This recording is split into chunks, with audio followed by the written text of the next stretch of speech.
E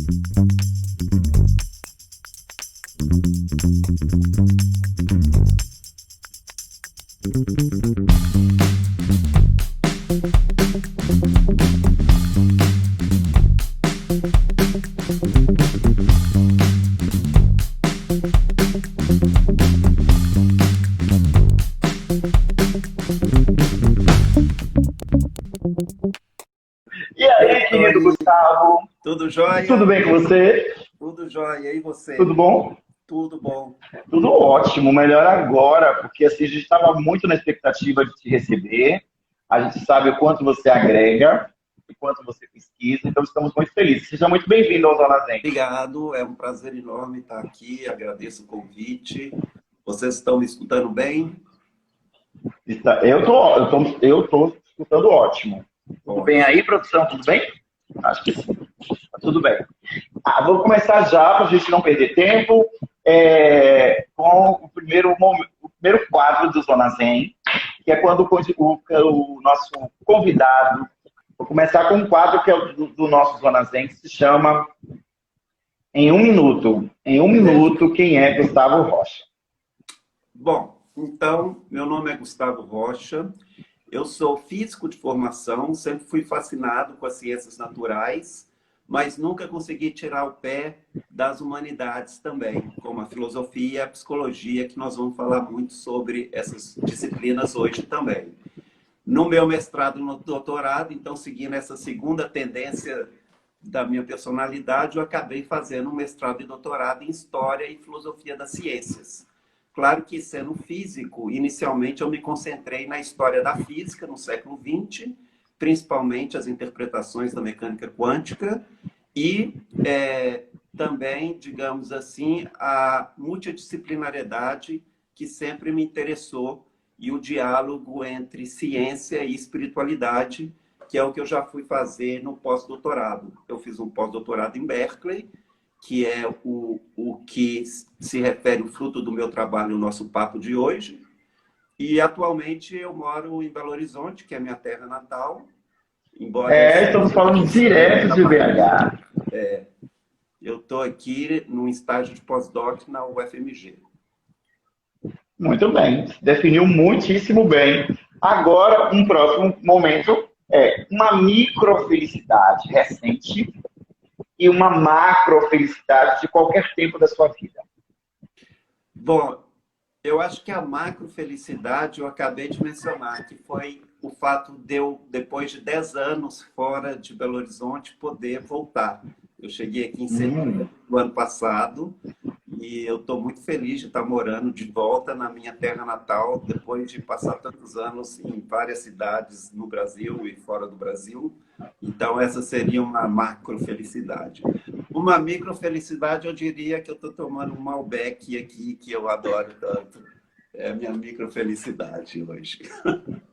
Não é preciso tanto quanto a gente pensa para a gente ter descargas elétricas de felicidade, de alegria, ainda mais num momento como esse, que acho que um filme bom que a gente assiste, um vinho para quem aprecia, um pastel de Belém, ou uma marmita Zamar que nos patrocina, com certeza vai trazer para a gente mais alento, mais alegria, mais descargas. Bom, a gente vai falar muito sobre o cérebro, ciência e até da espiritualidade. Então, eu preciso começar, né, falando já que vamos ter essa tríade, né, e o cérebro, eu acho que é o nosso ponto de convergência, concorda? Concordo. Aqui, eu acho que nesse papo, o cérebro vai ser o nosso ponto de convergência. Exato. Mas a espiritualidade vai estar em voga, vai estar sendo debatida, e a ciência. Eu vou ter que lhe perguntar, você se considera uma pessoa religiosa? Você acredita em Deus? Você tem alguma religião? Só para a gente se situar na história. Claro. Bom, eu gosto sempre de repetir essa frase muito comum ali na Baía de São Francisco, na Califórnia, onde eu morei, onde as pessoas gostam de se definir como spiritual but not religious. Significa espiritualizada, mas não religiosa. Significa que ela se sente espiritualizada, mas não se coloca em uma tradição religiosa específica. Geralmente, no caso dos baby boomers, que é essa geração que inventou essa expressão na Califórnia, eles não se sentiam conectados com a tradição dos seus pais e dos seus avós, mas se sentindo espiritualizados, então eles faziam essa diferença entre espiritualidade e religiosidade. Então, eu me consideraria uma pessoa espiritualizada. Então, primeiro momento interessantíssimo já da entrevista, já começou. Então, você é uma pessoa espiritualista. Assim, resumindo. É porque o nome é tão grande em inglês, em português. Deveria ser. Depois você vai me mandar, por favor, no zap, esse nome inteiro. Você falou, diga de novo, por favor, professor. O que a pessoa se considera o nome spiritual? É muito chique. Eu vou ter que decorar ela para repetir para outras pessoas. Spiritual, but not religious. Né? Chiquérrimo, amei esse. Espiritualizado, mas não religioso. Você não segue uma religião em específico, mas você acredita na transcendência do espírito. É isso?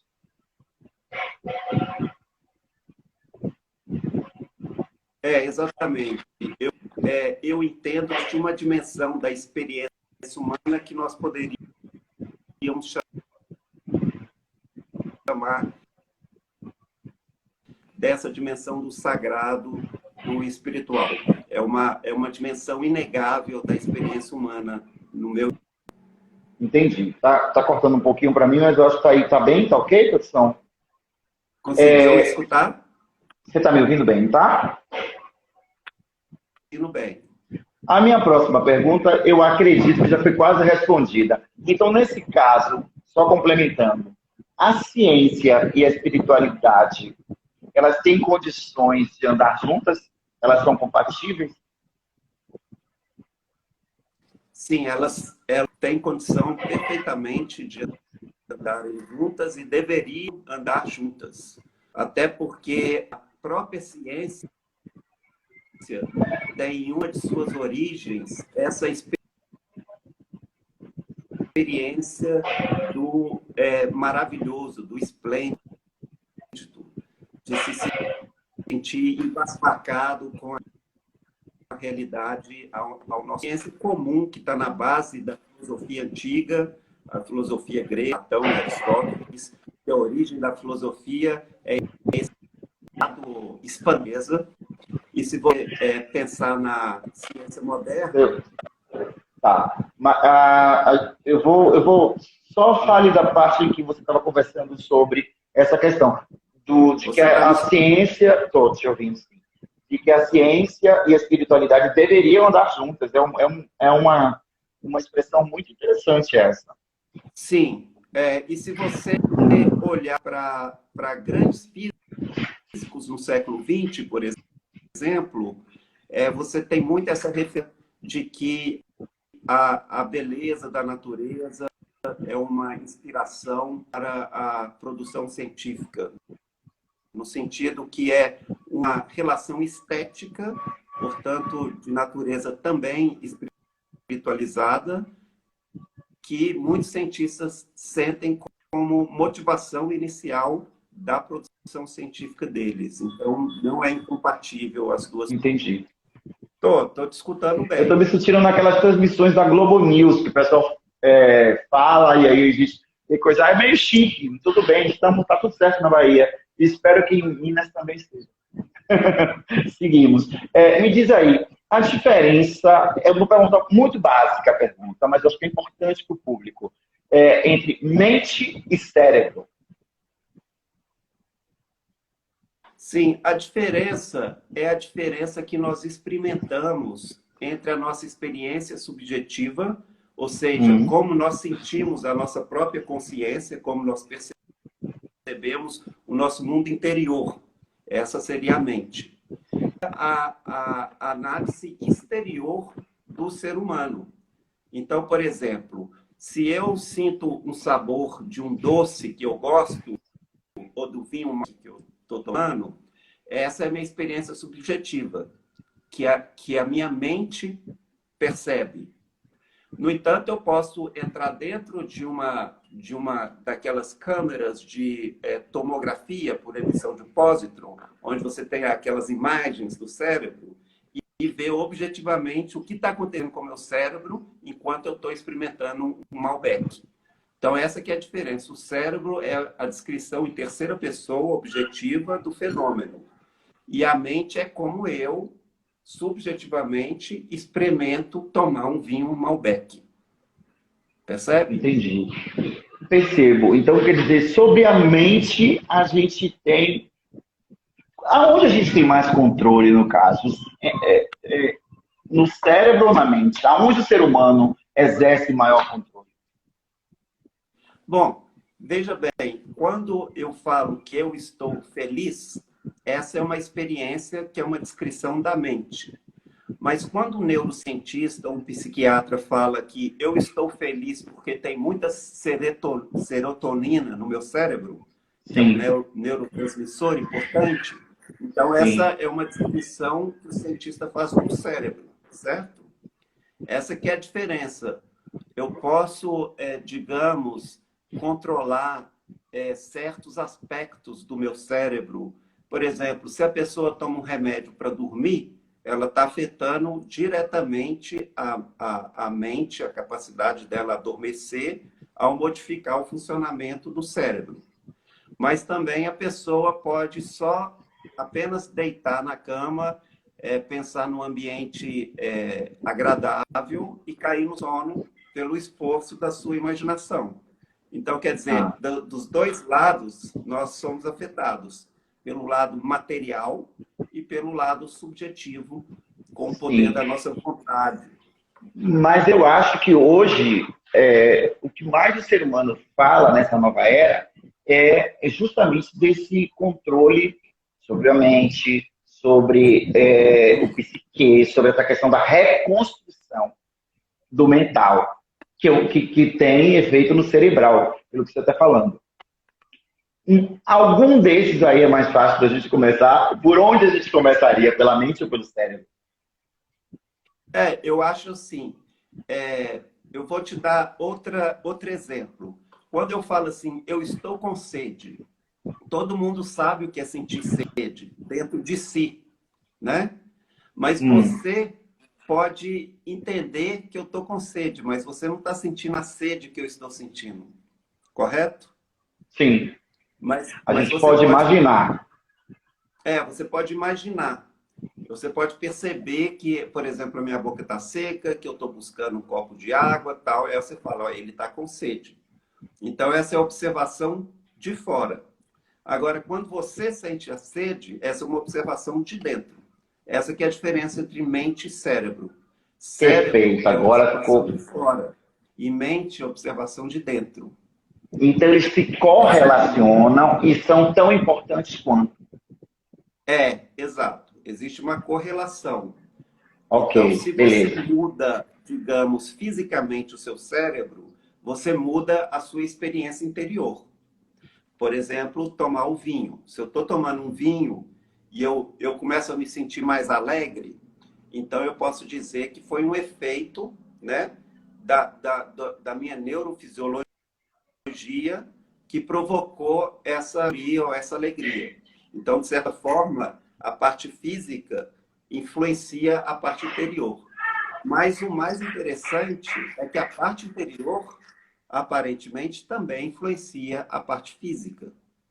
Então, por exemplo, o famoso efeito placebo. A pessoa toma um remédio, acreditando, por exemplo, que é um anestésico. Ela se sente anestesiada, mas, na verdade, é açúcar. Não é absolutamente nenhum remédio anestésico. Mas ela acredita que ela está tomando. E essa ação da convicção dela, que ela vai ficar anestesiada, ela acaba ficando anestesiada. Então, você tem as duas vias, entende? É uma via dupla. O cérebro afeta a mente e a mente afeta o cérebro. Nas suas pesquisas, dentro dessas suas descobertas, você poderia dizer hoje que a consciência sobrevive à morte física? Então, eu começo introduzindo esse grupo de pesquisadores que eu estudei, que se chamavam de seminário, o que eles faziam, eles chamavam de Seminário da Sobrevivência. Então, o que eles chamam de pesquisa sobre a sobrevivência é justamente a pesquisa empírica, científica, para entender se alguma coisa da nossa experiência consciente sobrevive à morte corpórea. Esse tipo de pesquisa já começa no final do século XIX. Então, esse grupo que eu pesquisei, do Seminário da Sobrevivência, eles ficaram 15 anos pesquisando esse tema, retomando essas discussões do século XIX. Nada é conclusivo, como geralmente acontece nas áreas de fronteira da ciência. Mas existe uma série de evidências empíricas que sugerem que, tanto quando você percebe fenômenos próximo do nascimento quanto próximo da morte, que existe uma certa independência entre a consciência e o funcionamento do cérebro. Então, que a consciência não necessariamente pode ser reduzida a uma produção do cérebro, percebe? Então, por exemplo, experiências de quase morte. São experiências que a pessoa esteve próxima de morrer ou acreditou estar próxima de morrer. Um grupo de experiências mais comuns é a parada cardíaca, e a pessoa pode ter, por exemplo, casos extremos, onde, segundo a definição da medicina da morte cerebral, que é dada pela medição do encefalograma, quando está uma linha reta, significa que seu cérebro não tem mais nenhuma atividade. Sim. E, no entanto, a pessoa é ressuscitada, né, através de aparelho, e quando ela volta, ela relata que justamente naquele período que supostamente ela não poderia ter percepção de absolutamente nada ao seu redor, ela se sentiu observando a si mesma e a equipe médica e o quarto, e relata coisas que podem ser verificadas pelos médicos, enfermeiros, enfermeiras e pessoas que estavam ali naquela hora. Então, esse tipo de experiência que é estudada, a experiência de quase morte, é um exemplo de como nós podemos sugerir que, de certa forma, uma parte de nós mesmos não depende do funcionamento do cérebro, o que torna possível que algo possa sobreviver à morte corpórea. Mas são como várias evidências que formam um mosaico, né? Várias pecinhas formando um mosaico, que o jeitão do mosaico dá a entender que a consciência possa sobreviver à morte corpórea, mas não é uma prova cabal de que isso é verdade. Mas tem uma porcentagem grande. É uma, digamos, como eu digo, as experiências ou evidências empíricas que sugerem a independência da consciência do cérebro. Percebe? Percebo. Então, tá. Vamos dizer que os espíritas, num momento como esse, que os cientistas, nós temos uma religião, né? Um exemplo de religião que é o espiritismo. Né? Nós dois somos, eu também sou espiritualista, não sigo nenhuma religião. Mas os espíritas defendem muito essa continuidade da vida. Da mesma maneira que você está colocando sobre a extensão dessa consciência além do momento em que o cérebro para, né, e que a máquina diz que o corpo físico morreu. De repente, pode ter muito a ver com o pensamento, então, dos espíritas. Tem muito a ver com essa questão da vida além da morte. É isso? Sim. Veja bem, o espiritismo, enquanto um movimento na nossa história intelectual ocidental, começa em meados do século XIX. E ele inicia no estado de Nova York, né, com duas irmãs que começam a manifestar fenômenos, e ele rapidamente se espalha em toda a América do Norte e depois na Europa. Como o Brasil sempre teve, no final do século XIX, uma influência muito grande da França, Então, nós importamos, digamos assim, esse movimento de lá. Embora esse movimento, no início do século XX, nessas duas regiões do hemisfério norte, tivesse diminuído ou desaparecido, no Brasil, o Brasil foi herdeiro desse movimento.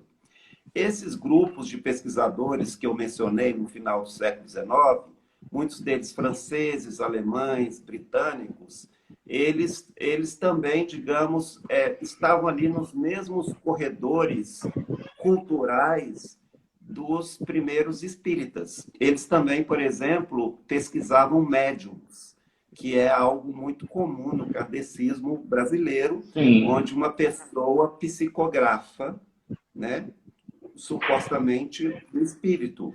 Então, esse tipo de fenômeno acontecia nessa época, e a primeira Sociedade Britânica de Pesquisas Psíquicas, que é o nome que os britânicos criaram para o que nós chamamos mais na nossa língua de parapsicologia, que é uma herança do alemão, do inglês, os franceses chamavam de metapsíquica. Então, você tinha esses três nomes: pesquisas psíquicas, metapsíquica e parapsicologia. Acabou que ficou mais conhecida a parapsicologia. Então, nesse caso, assim como surgem esses primeiros grupos, organizações espíritas na Europa e na América do Norte, surge também cientistas que participavam dessas sessões mediúnicas, mas estavam interessados em pesquisá-las sob um protocolo científico, sem, com isso, constituir uma visão de mundo, um modelo ético, moral, etc., que caracterizam uma religião propriamente. Mas apenas entender um fato pontual, por exemplo, a mediunidade, certo? Agora, as interpretações sobre esse fato são diversas. Então, os kardecistas têm uma interpretação particular. No final do século XIX, surgem várias interpretações, né? E para essas pessoas que não se identificam religiosamente com essa tradição, interesse nesses fenômenos, eu diria que esse grupo que eu pesquisei, que se reuniu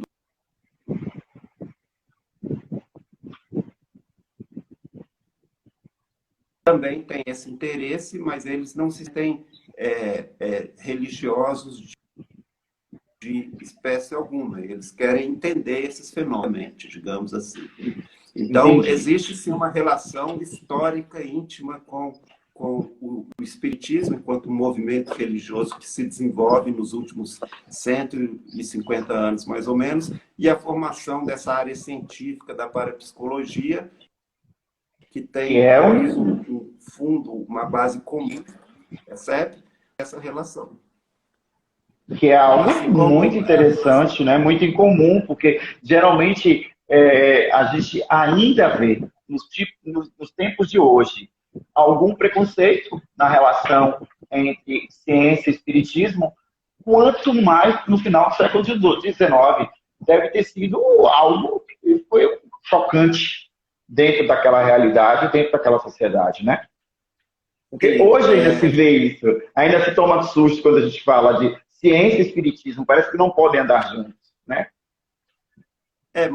muitos desses investigadores do final do século XIX e início do XX eram grandes cientistas. Por exemplo, Incrível. o Wallace, na Inglaterra, que foi esse naturalista que, praticamente paralelamente a Charles Darwin, ele descobriu a teoria da evolução. Você tem, por exemplo, na França, o Richer, que é um prêmio Nobel de fisiologia. Ele gastou grande parte da vida dele nessas pesquisas. Você tem grandes intelectuais humanistas como Frederick Myers, na Inglaterra, ou William James, que é um dos maiores nomes da filosofia e da psicologia americana, e poucas pessoas sabem que mais de um terço de tudo que ele escreveu era sobre parapsicologia, e ele pesquisou durante muitos anos vários médiums famosas, como a senhora Piper, em Boston, que era uma médium muito prodigiosa que o William James estudou. Então, nesse período, digamos assim, do mainstream da ciência, seja na neurofisiologia, na psicologia, etc.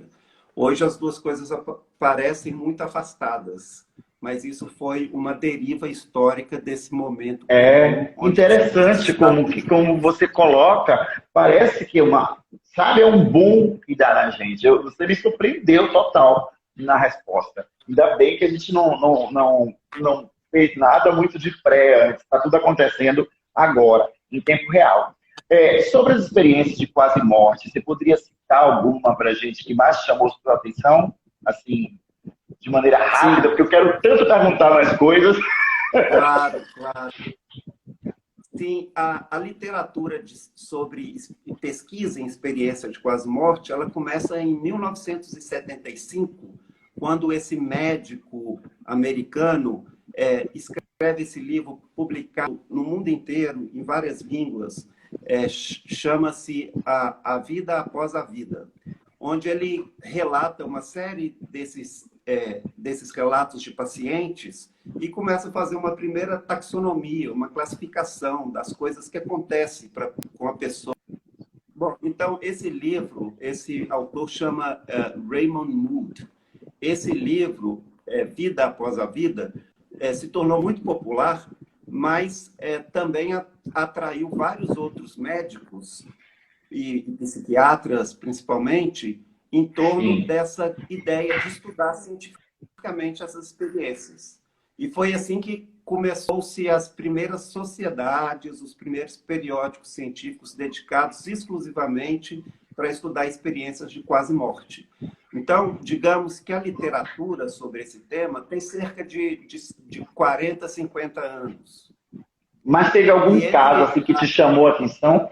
Assim, Isso, entre desses as que você... centenas de casos que eu estudei, artigos e livros especializados, teve um caso que me chamou muita atenção, que foi esse caso dessa senhora que passou por um procedimento muito invasivo, onde a pessoa é colocada num estado de hipotermia, ou seja, eles quase matam a pessoa para tirar um aneurisma, que é a única forma de tirar um aneurisma da pessoa é ela continuar viva. É arriscado, mas é a única chance que a pessoa tem. É um procedimento muito complicado e que, em casos extremos, ele é tentado como solução para a pessoa. Então, teve esse caso que essa senhora passou por esse procedimento, ela então chegou a ser colocada, sob o ponto de vista clínico, como morta, porque quando ela chegou numa temperatura, o encefalograma dela estava em uma linha reta.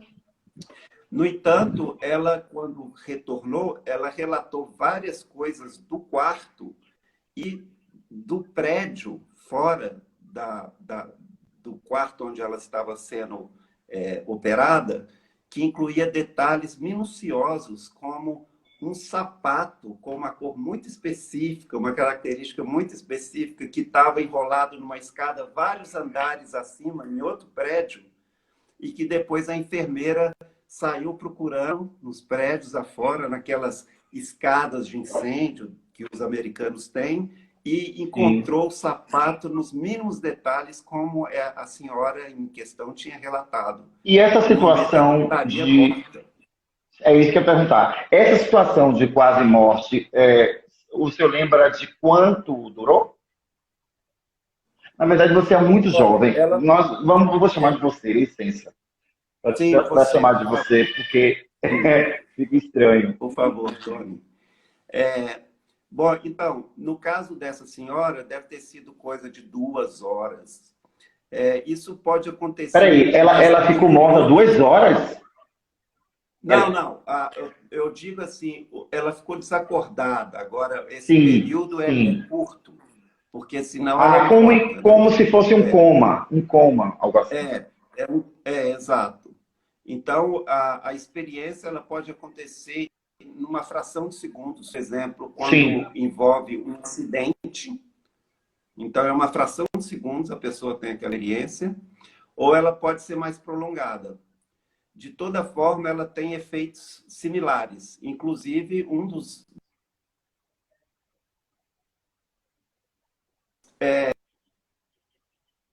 Trata-se do que acontece com a pessoa depois da experiência.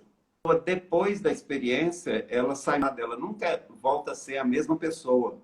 Ela muda a Poxa. concepção de vida dela, ela muda a relação dela com a vida, ela passa a apreciar a vida mais, tem menos medo da morte, tem menos medo dos desafios, ela se torna É porque mais, é meio que um spoiler, digamos né? assim, Ela meio que ganha um spoiler. é, é mais ou menos isso, ela muda a concepção de vida. Ô, professor Gustavo, a Xuxa, outro dia, deu uma entrevista relatando uma experiência da filha dela, Xuxa Meneghel, gente, quando o Sasha tinha 2 anos de idade. Ela estava na piscina e Sim. perguntou para ela, mãe, ela com 2 anos de idade, a Sasha, mãe, a senhora não vai me bater, não, né? Aí ela perguntou, não, minha filha, eu faço um programa, na época ela fazia programa infantil, eu faço um programa infantil onde eu defendo exatamente o contrário, eu não vou bater em você. Aí ela respondeu, com 2 anos de idade, mãe, porque nas minhas outras vidas eu apanhei muito. Isso é Olha, muito comum numa criança, trazer memórias de vidas passadas? não é muito comum. Muitos desses casos, eles são raros. Mas existe uma outra linha de pesquisa que também esses pesquisadores que começaram a pesquisar isso de uma forma sistemática já fazem isso há mais do que 50, 60 anos, Sim. que é o Ian Stevenson, que já faleceu, foi esse primeiro psiquiatra americano que começou a pesquisar essas crianças que relatam outras vidas que não aquelas que elas estão vivendo. E hoje eles chamam de casos de tipo de reencarnação. Eles usam esse termo. Então, normalmente, o perfil da criança é o seguinte: por volta do período que ela começa a falar, por volta de 2 a 3 anos, ela começa a trazer esses conteúdos sobre outras vidas, ou essas fobias, ou às vezes preferências na dieta, ou numa atividade, um esporte, alguma coisa que a criança mostra interesse, e ela começa a falar que aqueles não são os pais dela, começa a falar de outras famílias, etc. Então, o Ian Stevenson, que foi o primeiro psiquiatra que começou a pesquisar, ele era um psiquiatra infantil, começou a pesquisar esses casos, ele, até o final da vida dele, ele coletou cerca de 2.500 casos desses, que estão todos publicados, ou a maioria. O resto está no arquivo deles, na Universidade de Virgínia, nesse departamento de estudos da percepção. E o herdeiro, digamos, científico, intelectual dele, hoje se chama Jim Tucker, também um psiquiatra infantil, ele continua fazendo esse tipo de estudos até hoje. Sem contar que essa metodologia foi replicada por pesquisadores no mundo inteiro, não em quantidades enormes, mas você tem pelo menos uma meia dúzia de bons grupos que nas últimas décadas pesquisaram e tiveram esses mesmos achados. Então, são casos que, na minha opinião, dos vários tipos de pesquisas que eu estudei, esses casos são daqueles que mais impressionaram. Pois é, porque assim, é praticamente uma forma da ciência provar reencarnação. É isso? Bom, não necessariamente, porque qualquer fenômeno, mesmo que ele seja empiricamente verificado, ele pode ter várias interpretações distintas. A reencarnação é uma interpretação de uma classe, digamos, mais espiritualista de interpretações. O Aham. problema é que nenhuma das interpretações, dado o conjunto dos dados que nós temos hoje sobre esse fenômeno, são completamente satisfatórios. Então, por exemplo, eu vou assumir aqui que todo mundo tem uma ideia geral do que seria a hipótese da reencarnação. Acontece que, às vezes, você tem criança que começa a apresentar esse comportamento de uma personalidade anterior, mesmo antes da personalidade supostamente anterior ter falecido. Então, as duas estão vivendo na mesma época, quando a criança começa a Rapaz! apresentar isso.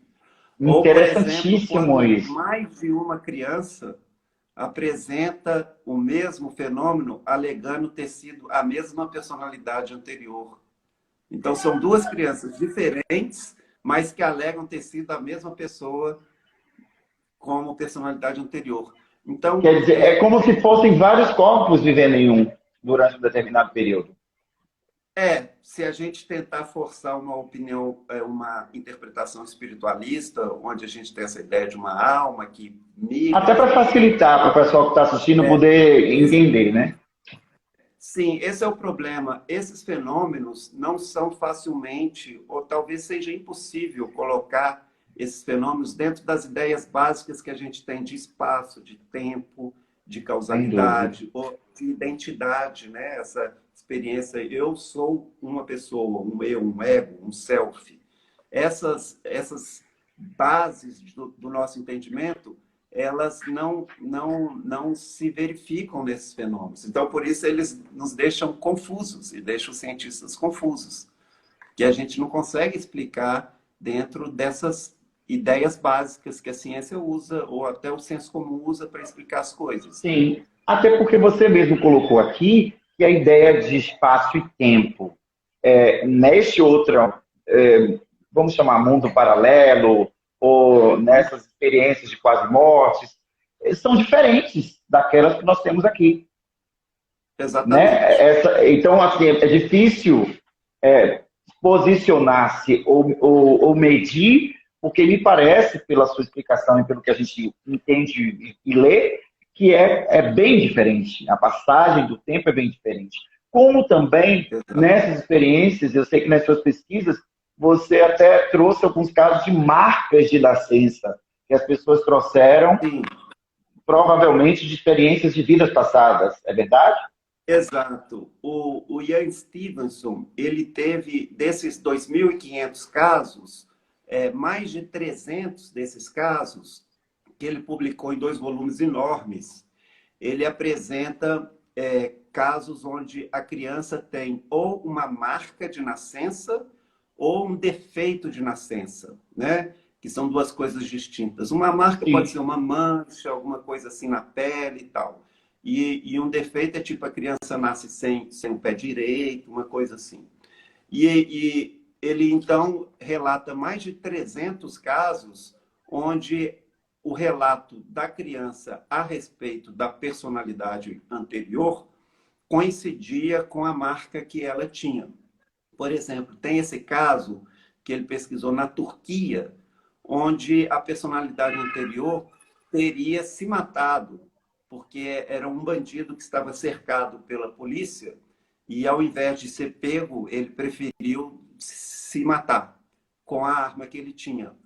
E a bala, segundo o laudo, a perícia médica e o laudo policial,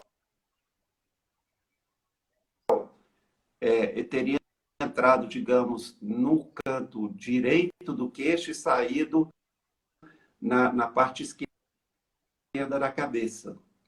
E aí o conseguiu a perícia policial e comparar a marca que a criança tinha. Então, nesse caso, esse rapaz que alegava ter sido essa pessoa que se matou, tinha uma marca, uma mancha pequenininha aqui e uma mancha grande aqui. Sendo que qualquer legista sabe que uma bala, ela entra num furinho, mas sai do tamanho de uma mexerica. Uma saída é maior do que o da entrada. E as marcas dessa criança correspondiam exatamente. Então, esses casos são ainda mais impressionantes, porque, de certa forma, não são apenas memórias, mas ela Sim. também vem É algo com que passa para o corpo físico. marcas Quer dizer, e defeitos de nascença relativos ao que aconteceu na vida anterior. A maioria desses casos, essa é uma curiosidade que talvez eu deva colocar, a maioria desses casos, a suposta personalidade anterior de forma violenta. Então, muitas vezes, essa marca de nascença está relacionado, mas nem sempre, mas muitas vezes está relacionada à forma como a pessoa morreu, de forma violenta. interessante mesmo. Bom, o Instagram me deu 7 minutos. Realmente é sempre assim, com meus convidados mais Poxa, queridos. Então eu tenho que fazer uma pergunta, agora perguntas mais objetivas para terminar. É, se você que tivesse que graduar em porcentagem, quanto a ciência pode comprovar a vida após a morte? Que foi a minha grande pergunta do post de divulgação. Qual seria a porcentagem? Uma porcentagem. Então, a gente ficou claro aqui que não há condição de ser 100%. Está muito claro, eu acho que para todo mundo que nos viu e ouviu. Mas uma porcentagem, eu garanto que está todo mundo curioso de saber. eu entendo, porque eu também estou curioso e esses pesquisadores também são curiosos. Eles querem saber justamente isso. Agora, é impossível para mim falar em termos de porcentagem. E como eu trabalho com história da ciência e os cientistas que eu trabalho estão vivos, a maioria, então eu posso entrevistá-los. E geralmente eles já estão aposentados, então eles têm muito tempo para mim quando eu vou entrevistá-los. E essa é uma pergunta que, afinal, você acha, e eu posso te falar de 40, 50 pesquisadores que eu conheci, nenhum deles falou de forma taxativa que nós sobrevivemos à morte corpórea. Agora, por outro lado, 100% deles acham que o modelo materialista de mundo que a ciência tem está errado. A ideia de que nossa personalidade pode ser resumida à matéria de que nós somos feitos, 100% deles questionam essa tese. Mas também nenhum deles falam de maneira taxativa que nós sobrevivemos à morte corpórea. Agora, se a gente falar de Gustavo Rocha, sair um pouco do professor doutor e for para persona, em cima lá da primeira pergunta que eu te fiz sobre acreditar na transcendência da espiritualidade, quanto Gustavo Rocha acredita na vida após a morte? Aí já não estou falando da ciência, eu estou falando da Sim. pessoa. Eu posso dizer que eu entendo que a personalidade que nós nos identificamos com ela, você usou a expressão interessante, persona, que é a máscara, né? A personalidade que nós interpretamos nessa vida, eu entendo que essa morre junto com a morte corpórea. Uhum, Mas a questão é quem somos nós? Nós somos essa personalidade que vive essa vida ou nosso eu mais profundo não é redutível a essa personalidade? É aí que entra a dimensão da transcendência. Eu acho que a nossa identidade mais profunda não é essa que passa por essa vida interpretando um papel, mas que a gente tem um eu mais transcendente e esse sim independe da personalidade que é corporificada aqui em nossas vidas. entendi, entendi. Vamos lá, vamos seguindo então, né, Desculpa, na esperança. desculpa que as questões nunca são simples, as Eu sei. respostas nunca podem ser Não, tão não é simples isso. como É talvez nós porque você é gostaríamos. muito inteligente. Então, assim, a gente tem que estar ligado, porque ó, a pessoa quando é muito inteligente e não pode dar, obviamente, respostas comprometedoras, porque você é um cientista super gabaritado e eu sou um curioso. Então, obviamente, você sai com um brilhantismo incrível das perguntas, eu tenho que estar ligado para poder não ir pela tangente. Mas, enfim, ok. Depois eu vou reestudar esse vídeo e tentar tirar minhas próprias conclusões. Que eu acho que é o que todo mundo está Bem, fazendo. Mas eu tenho uma última pergunta para a gente se despedir, infelizmente, porque foi uma delícia conversar com você. Desde já, muito igualmente. obrigado. Eu que agradeço. Eu imagino, todo nosso. O Gustavo Rocha, adulto, visualizando hoje, Gustavo Rocha, criança, o que você diria nos olhos dessa criança hoje, depois de passar por tudo que você já passou até agora? Eu diria a famosa frase do Nietzsche: torna-te quem tu és.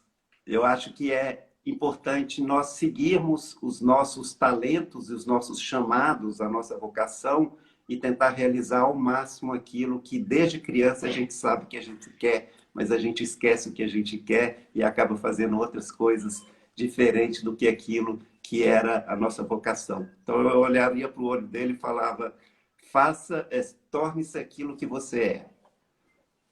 E pelo que eu vi, você tornou-se. Hoje Eu você tenho caminha tentado de maneira firme esse, nessa estrada.